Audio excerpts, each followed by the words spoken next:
Zinepi graudiņš, vārds katrai dienai. Dievs rūpējas par tevi. Šodienas rakstu vieta.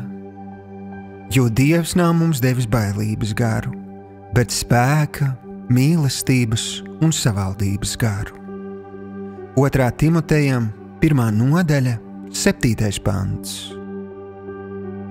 Šodienas pārdomas. Šodien visapkārt jūtama spriedze un neziņa.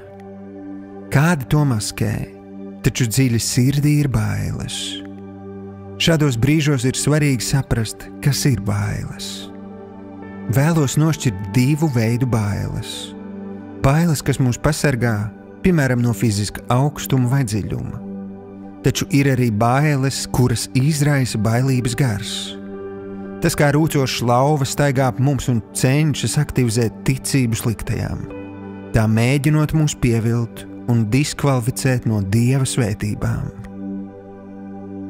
Bībelē 1. Jāņa vēstulē lasām: no tā mēs atzīstam, ka mēs esam viņā un viņš mūsos, ka viņš mums no sava gara ir devis. Savukārt šodien mēs lasām, ka Dieva gars ir spēka, mīlestības un savaldības gars, nevis bailības gars. Apzinies, ka Dievs svētais gars ir klātesošs tevī. Atļauj viņam tev atklāt Dieva mīlestību, kas aizdzen bailes un dod tev mieru, ko pasaule nespēj dot. Šodienas lūgšana.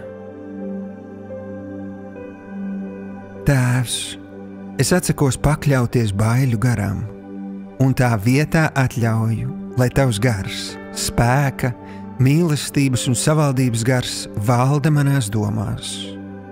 Paldies, ka tu esi ar mani un visu vērs par labu. Jēzus vārdā.